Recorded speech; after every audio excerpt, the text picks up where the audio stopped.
Good afternoon. Welcome to the afternoon session of the 2022 Senior Thesis presentations. For those of you who are here this morning, you know we have had a real treat, and that's just going to continue this afternoon.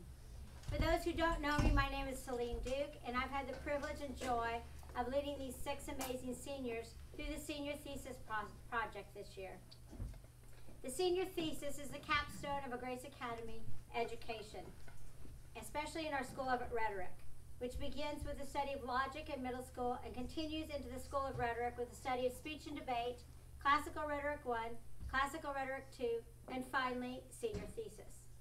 One of the goals of the Grace Academy School of Rhetoric is to teach our students how to competently analyze and eloquently present the things that they have learned and researched, both orally and in writing. We accomplish this goal by teaching them how to choose a thesis topic, how to research that thesis topic using peer-reviewed sources, how to create an argument in a 20-page paper regarding that topic, and how to defend their topic before a panel of experts.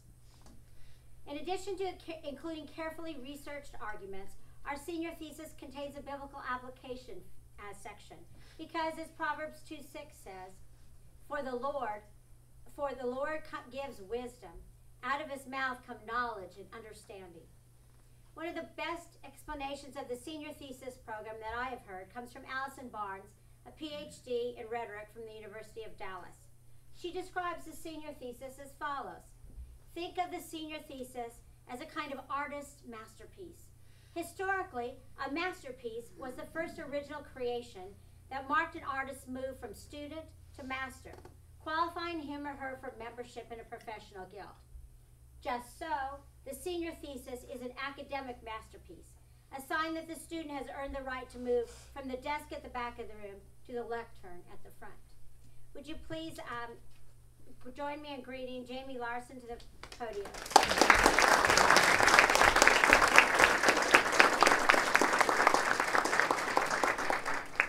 Jamie's thesis is titled The Ethics of Gene Editing. Her abstract is as follows. According to the Department of Health, approximately 6 out of 10 people may be affected by a condition based in a genetic abnormality. Most genetic disorders or diseases with a genetic cause can be cured with gene editing technology or gene therapy.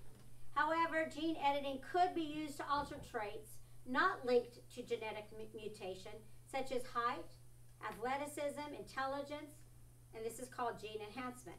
Ms. Larson's thesis argues that gene therapy is acceptable if proven safe and effective, but gene enhancement is not, due to its many safety and ethical concerns. Mr. Pop, would you come up, please, and pray for Jamie?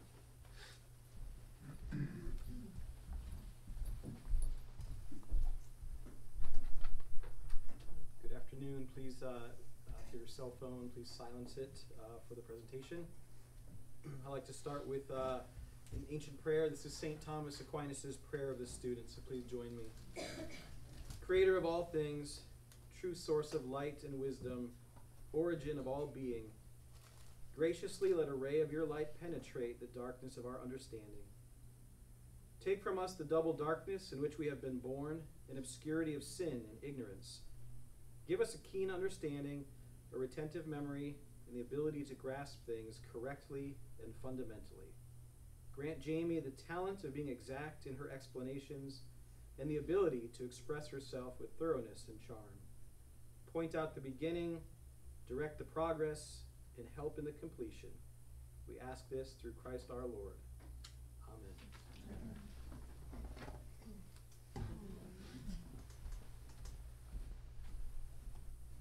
Genes. They are what make us who we are. They determine our appearance. They determine our skills and abilities.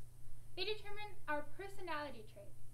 And now, we have the tools to change them. We can edit the very nature of humans.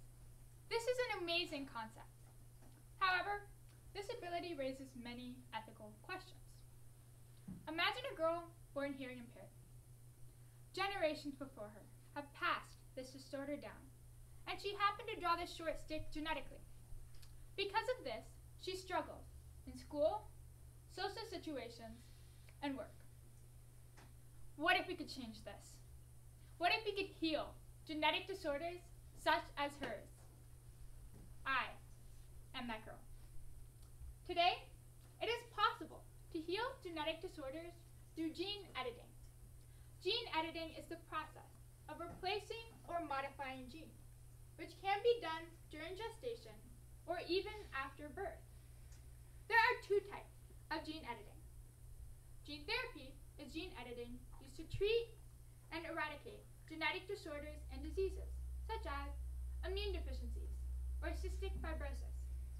In contrast, gene enhancement is gene editing that improves the human body beyond what the body needs to sustain health. For example, editing traits such as intelligence, athleticism, and eye color. Because of the endless potential of gene editing technology, scientists and ethicists are currently debating how we should use this technology. One party argues that gene enhancement is unacceptable, while the other believes gene enhancement is beneficial. While both parties agree that gene therapy is acceptable because it reduces human suffering, they disagree about gene enhancement. More importantly, the debate between these two parties is not just theoretical. As the first successful gene therapy trial, which involved treating 2 girls with an immune disorder, took place in 1990. And by the year 2000, there were more than 4,000 patients enrolled in gene therapy trials, with clear successes. The success of gene editing technology was confirmed by Britain's Clothier Committee, an advisory group that reviews gene therapy trial proposals. According to this committee, quote, many of the mutant genes that cause single gene disorders have been cloned, can be handled with ease in the laboratory, and can be reintroduced into cells, first in a test tube, then in living animals and humans. In other words, scientists can remove mutated genes from a human, correct the mutation, and reintroduce the repaired gene into the body so that the gene can teach the other mutated genes of its type to function correctly. Currently, scientists and ethicists continue their decade-long debate about how we should use this technology, or if we should even use it at all. The most notable place where scientists and ethicists met to discuss gene editing were the 2 international summits on human gene editing. The goal of these international summits was to arrive at a consensus concerning medical, ethical, and governance issues on this controversial topic. As Christians, it is vital to be informed about significant ethical controversies so we can have a say about the safeguards based on biblical principles. Furthermore, if scientists and ethicists do not place strict safeguards on the uses of gene editing technology, people could have the freedom to edit their genes or their children's genes however they want. If people are given unlimited freedom, they will abuse it, likely to their own harm. Also, most Christians would see gene enhancement as playing God. Additionally, the use of gene enhancement could result in a type of discrimination called genetic discrimination, which would occur when those with genetic disorders, or even those without edited genes, are denied opportunities or privileges available to people with edited genes. In this thesis, I will argue that gene therapy is acceptable because it helps people overcome genetic disorders and it accords with Scripture. However, gene enhancement is not, because it is fraught with safety and ethical concerns. The majority of individuals and researchers believe that gene therapy treatments are acceptable if proven safe and effective. For example, the National Academies of Science, Engineering, and Medicine, a group composed of the world's leading experts on controversial global issues, states, quote, beyond issues of safety, efficacy, and informed consent, there has been no concern about the legitimacies of gene therapies among those who generally endorse modern medicine, end quote.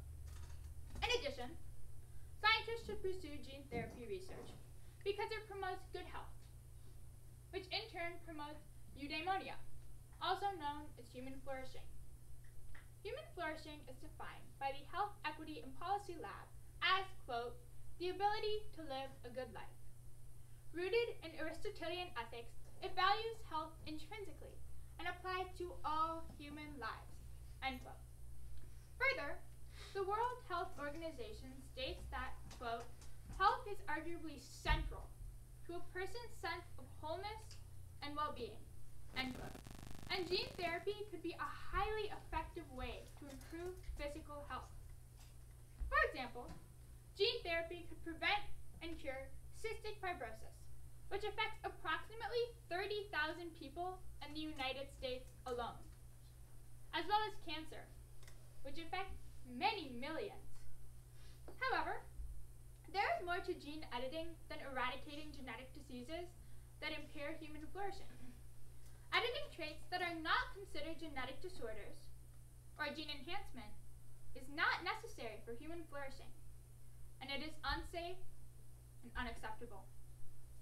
The first reason that gene enhancement is unacceptable is because it affects all of a patient's offspring without their consent. This occurs because gene enhancement is achieved with germline gene editing, which affects all cells of the body, including sex cells, so the patient would pass on edited traits to his or her descendants. Furthermore, the traits that gene enhancement would alter are affected by many genes and different environmental factors. And since no single gene would change these traits, trying to change them is simply too risky. According to David Baltimore, an American biologist, university administrator, and 1975 Nobel laureate, potential risks of germline editing include, quote, the risks of inaccurate or incomplete editing, the inability of scientists to be able to predict harmful effects of genetic change caused by things such as environmental differences or other genetic variables, and the implications for both the individual and the future generations, end quote. Since germline gene editing is irreversible, scientists would be unable to return these genes to their original state if something went wrong with the edited gene, or the patient found the trait associated with the edited gene undesirable.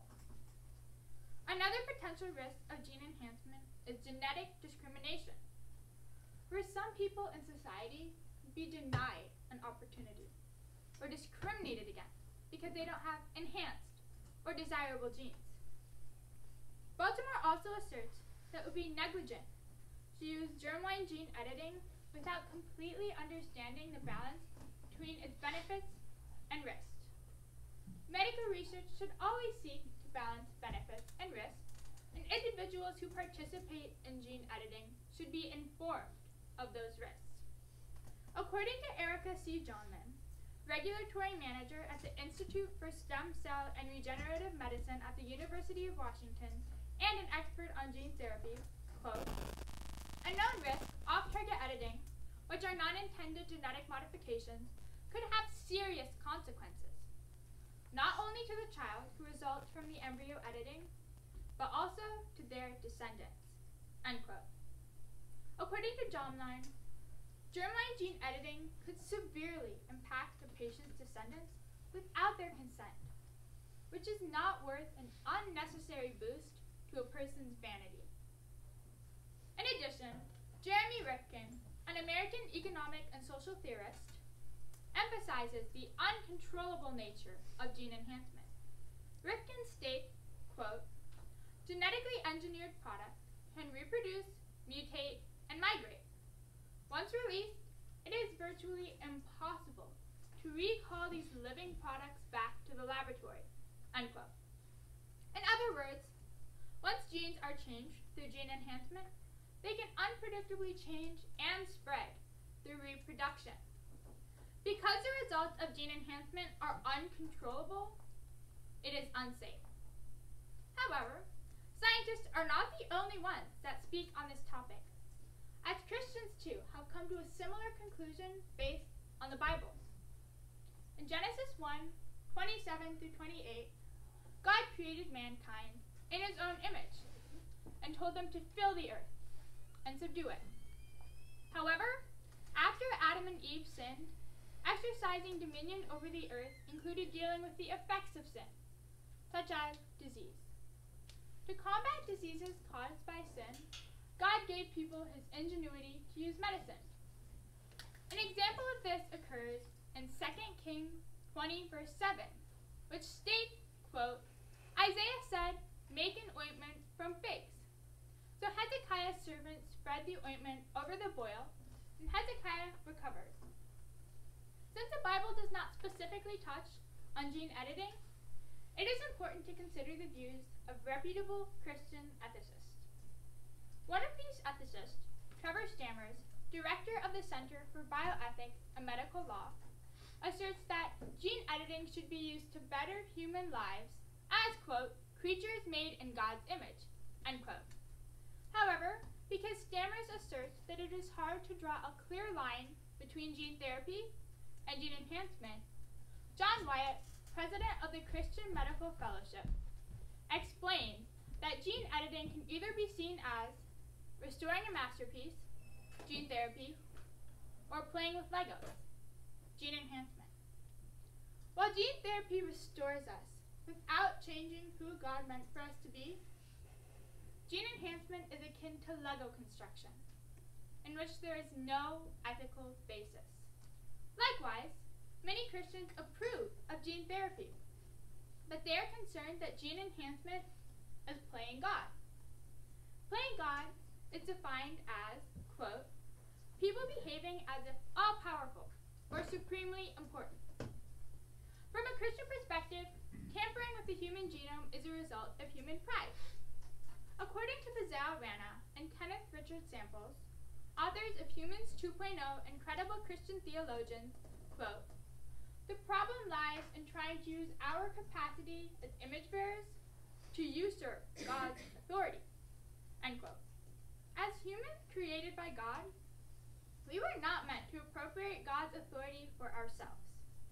An example of people trying to usurp God's authority occurred in Genesis 11, when the people of Shinar used technology to glorify themselves by building the Tower of Babel.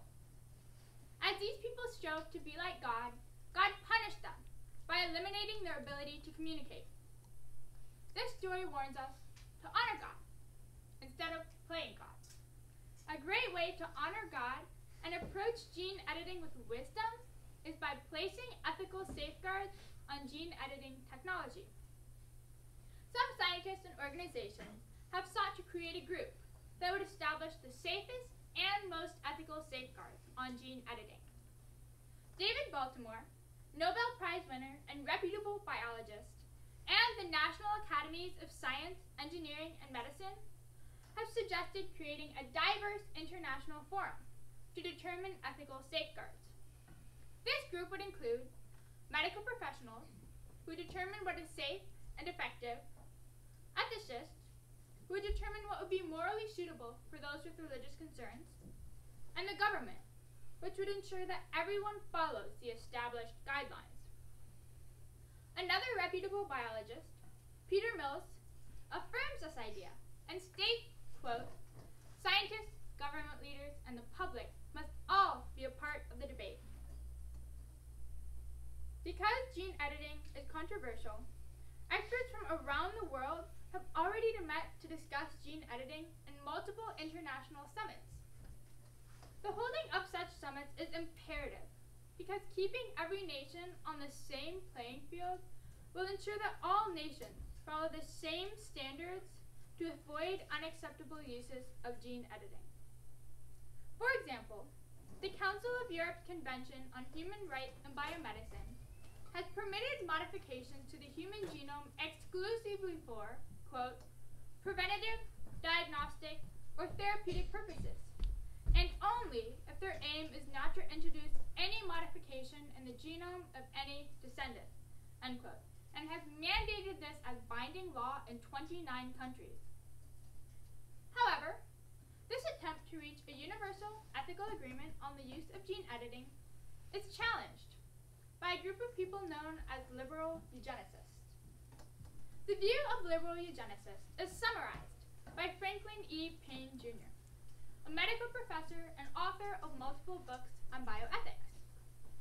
Liberal eugenicists believe that gene enhancement is acceptable because humans are a product of evolution, meaning that there is no moral being or force that rules the world.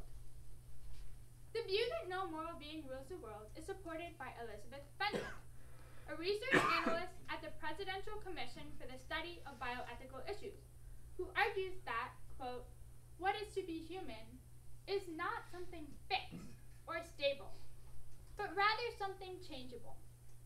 In entering this debate, we cannot take human nature as already defined, end quote. Benton asked her audience why gene enhancement should be allowed. If humans evolved from animals, then the genome is changeable. This means that human nature is changeable. So gene enhancement is simply a further evolution of humans into something better.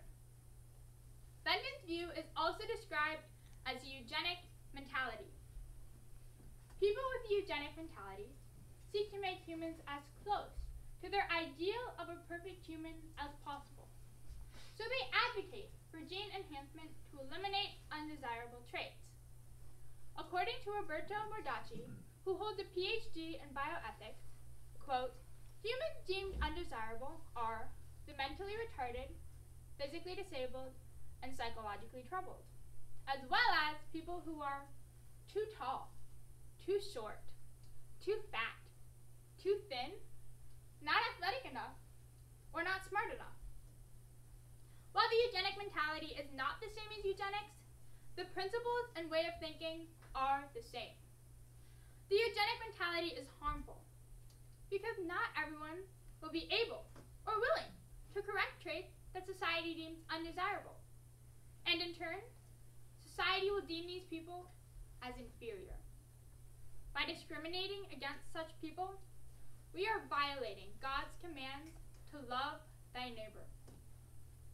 Clearly, gene editing is both highly controversial and complex, and it is vital to determine what is acceptable to do with this technology. The best way to determine this is through inclusive, government-supported groups, such as the International Summit on Human Gene Editing, which have previously come to the conclusion that gene therapy is acceptable, while gene enhancement is not. I agree with this stance on gene editing. Nobody wants to see a child suffering from a genetic disease or being ostracized from normal society by a condition that technology can now fix. No adult wants to be limited in the goals that he or she can achieve by something that technology can now fix. Gene therapy has the incredible potential to better the lives of many people, because genetic disorders affect millions worldwide. However, releasing the reins on gene enhancement could result in disastrous social and ethical consequences. In the words of the legendary author C.S. Lewis, if any one age really attains, by eugenics and scientific education, the power to make its descendants what it pleases, all men who live after are the patients of that power, slaves to the dead hand of great planners and conditioners. Thank you.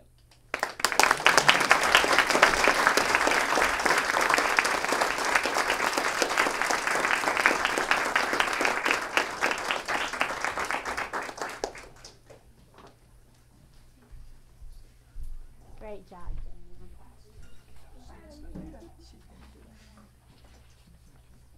All right, I'd like to introduce our eminent panelists, Mr. Brandon Flynn. Mr. Flynn holds a Bachelor of Arts in Music from Covenant College and a Master's in Divinity from Covenant Theological Seminary. He is excited to be guiding students in the study of Bible and classical Greek, not only for the benefit of reading the New Testament in its original language, but also to explore more broadly the Hellenistic culture and literature, which is a prime influence on both the biblical world and Western culture today. In his spare time, Mr. Flynn enjoys attempting to make his wife and sons laugh and pursuing interests in soccer, barbecue, and biblical scholarship. Mr. Flynn started teaching at Grace Academy in 2018 and enjoys sharing a love of language studies with students. Dr. Mark Geyer. Dr. Geyer holds a bachelor's degree in philosophy from Baylor University and a doctorate of medicine from Baylor College of Medicine. Postgraduate medical studies include the orthopedic surgery residency program at Duke University and an orthopedic sports medicine fellowship at the Stedman Clinic. He is currently an orthopedic surgeon at Baylor Scott & White. When not working, Dr. Geyer spends time with his wife and 4 children, enjoying the outdoors, reading, playing piano, and coaching his kids' sports. Dr. Geyer and his wife Sarah have been at Grace Academy as parents since 2018, and Dr. Geyer has served on the board of directors since 2020. Thank you for that. Mr. Ed Straka. Mr. Straka holds a BIS in religion with a minor in philosophy from Viterbo University, as well as a master's degree in medieval studies from the University of St. Thomas. He has over 15 years of experience teaching upper school and undergraduate students and has served as a pastor. He has also published multiple books, including Harbor City, Winner Takes All, When the World Went Dark, and The Natural Order and Future Structure of Society, and Inquiry. Mr. Straka has taught at Grace since 2013. In addition to working with students in the classroom, he also hosts movie nights for his students to discuss the worldview implications of modern films. Would you join me in welcoming our panelists?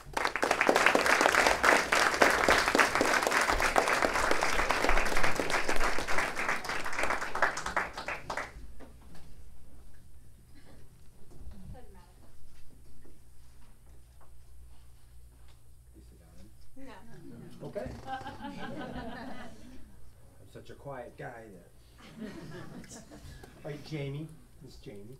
I really enjoyed your paper. I've had an interest in bioethics for over 30 years and even did some grad school work on this very topic using C.S. Lewis's essay, The Abolition of Man, in my paper. So I was really thrilled not only to hear you were doing it, but when you asked me to participate. That said, your concern appears to be the difference between gene therapy for physical health problems versus gene enhancement for personal preference. Is that correct? Yes. Okay.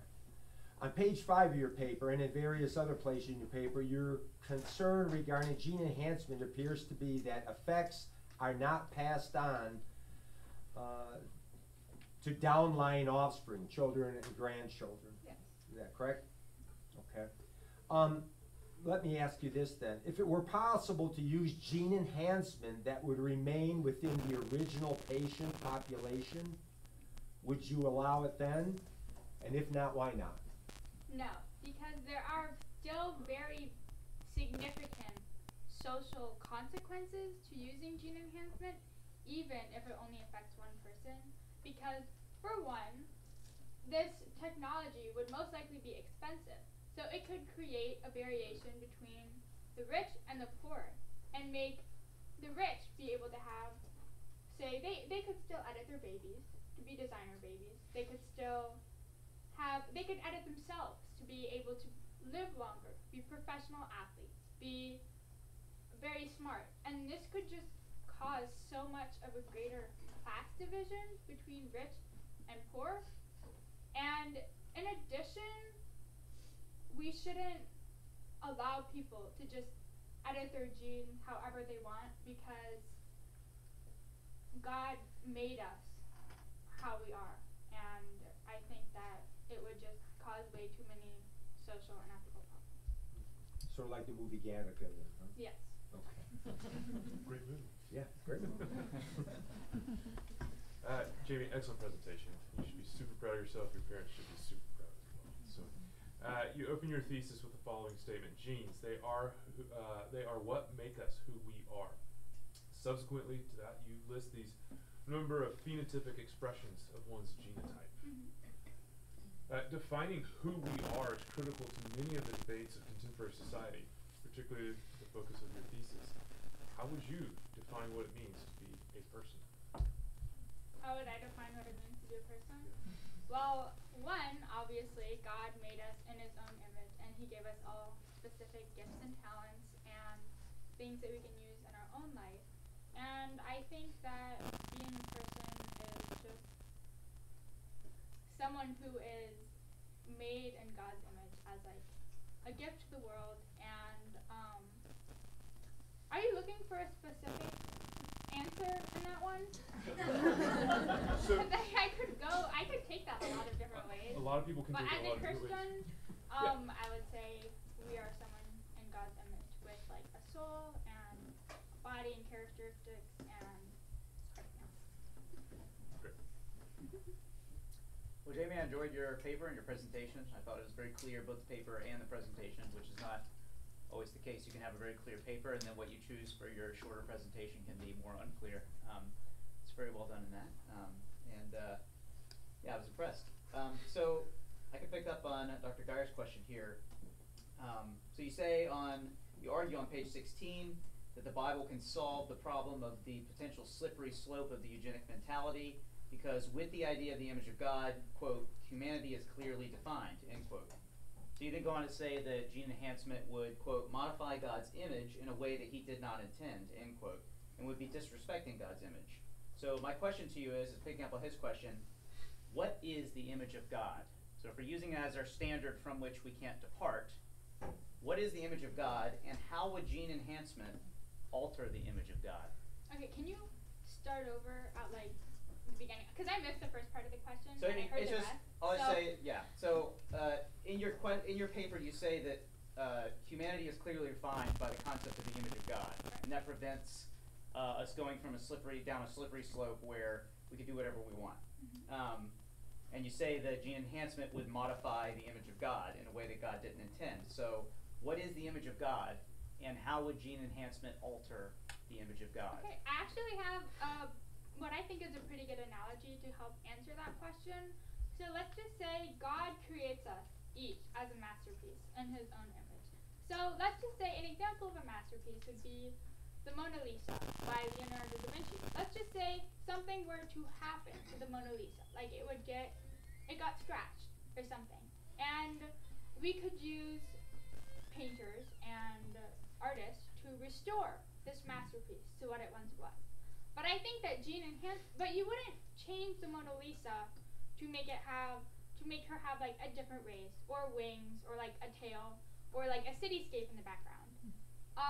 But you would restore it to how it would originally have looked before it was damaged. So I think that when we are born with a genetic disorder, our image, who we are, like our perfect image in God is damaged by a genetic disorder, and I think that we should use medical technology to fix it. However, we shouldn't use gene enhancement because it would change traits such as intelligence, athleticism. It could be used to change race, and God gave each of us different talents and abilities, and I don't think we should interfere with like someone's athleticism or intelligence. So I think if I was to take your analogy, I think the analogy would be more like, what if we had thousands and thousands of Mona Lisas, Yes. and we didn't know which was the original one to define the Mona Lisa, and so we don't know what it is that we're restoring. So there's a copy of the Mona Lisa that does have the cityscape, and we can't determine, is that the Mona Lisa? So what I'm asking is, what is the Mona Lisa? What is the image of God? How do we know what we can and cannot restore? If what we see is something, if, to use an example, you use the example of male pattern baldness. If I'm headed for male pattern baldness, and health is defined as something that gives me well-being, not just in physical health, but socially, that could be a net negative effect in quite a number of ways, and it is potentially a genetic, I don't know the detail on it, but it could be a genetic disorder. Like there's probably some gene that goes wrong somewhere that has you lose your hair, because we think we're meant to have hair, we seem to have hair, so how do you define what normal is? What is the image of God itself? Can you put any specifics? That's a very good question. I think that I actually talked about this with Mr. Pop because he's my thesis mentor. I would say that changing male pattern baldness, even though it might make you more accepted among your peers, or it might make you make your wife appreciate your hair better, or something like that. It shouldn't. If we allow gene editing to change traits like male pattern baldness, what's to stop people from using it to change race and athleticism and eye color? And male pattern baldness is not considered a genetic disorder by scientists. So because that's where I draw the line. Because it's not considered a genetic disorder, we should not attempt to fix it. Because if we attempt to fix even things like such as like making a short person a little bit taller, or making a person with male pattern baldness have more hair, it is leading us down a slippery slope into much more extreme genetic modifications. Okay, so you're using specifically these whatever scientists define as genetic disorder is how we will go off of that. I think that's the safest way to do it. Okay, they might have some questions on that, so I'll let them. That seems like it might be an Ed question. I'm sorry if I answered your questions ahead of time. All right, Jamie, given that much of this field of scientific study is so new, do you really believe these regulatory boards you note on various pages are adequately prepared to assess the potentiality for so-called good or bad effects of gene therapy? I think that I don't think that the ones we have now are something that we should use in the future. I think we should attempt to reach a better group in the future that has the qualifications that I talked about, including medical and like ethical people, like including Christians, and government support, because I think we need to establish laws that would limit it simply to genetic disorders. And wait, can you finish can you ask your questions again? Because I started rambling and I forgot what you asked. So. Actually, you're doing quite good, and you shouldn't have admitted that.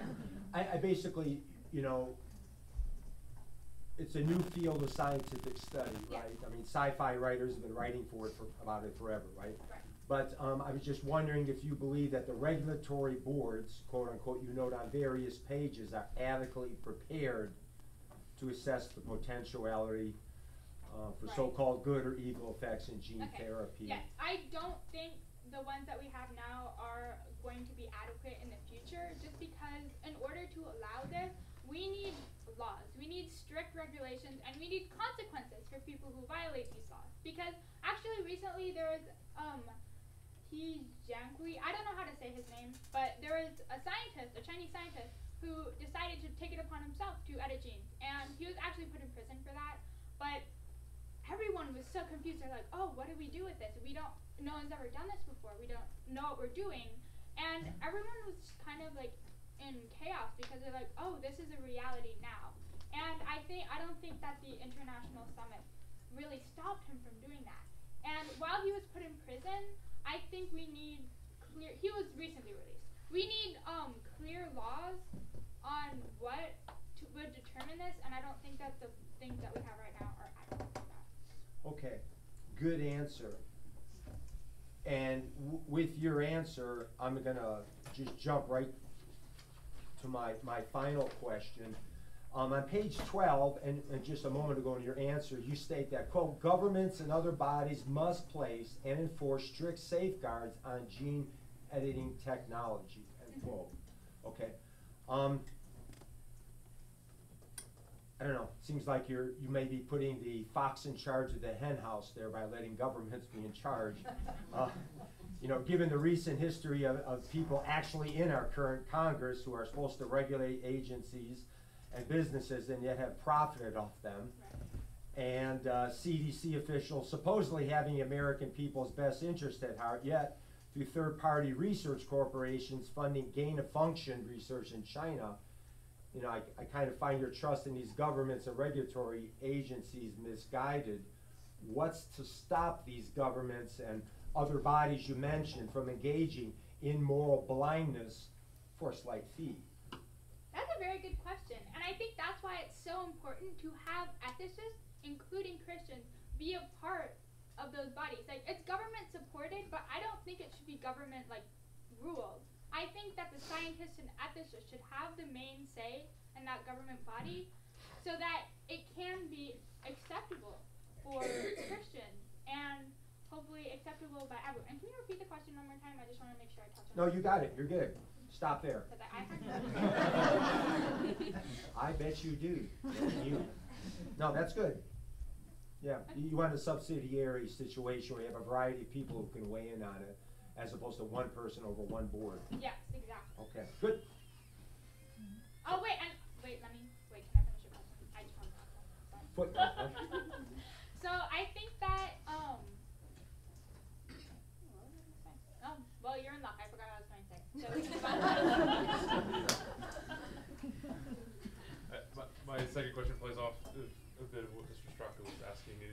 The major crux of your thesis is that an international body of these multidisciplinary experts can stand guard against this full-blown, I call it moral creep of unfettered gene enhancement. So there's just the slippery slope that you discuss. Invariably, a liberal eugenist or a group of them will have a big dog in this hunt to be on these organizations. If you were a part of one of these summits, what do you see as the most compelling argument to said liberal eugenist to reduce the scope of gene editing, gene enhancement? Okay, that is a very good point.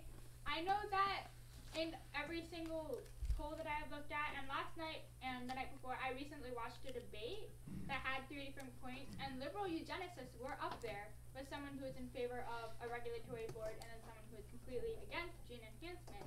And they took votes on who agreed with the liberal eugenicists. And in every single poll that I have seen, liberal eugenicists make up less than 20%, sometimes even less than 10% of people's opinions.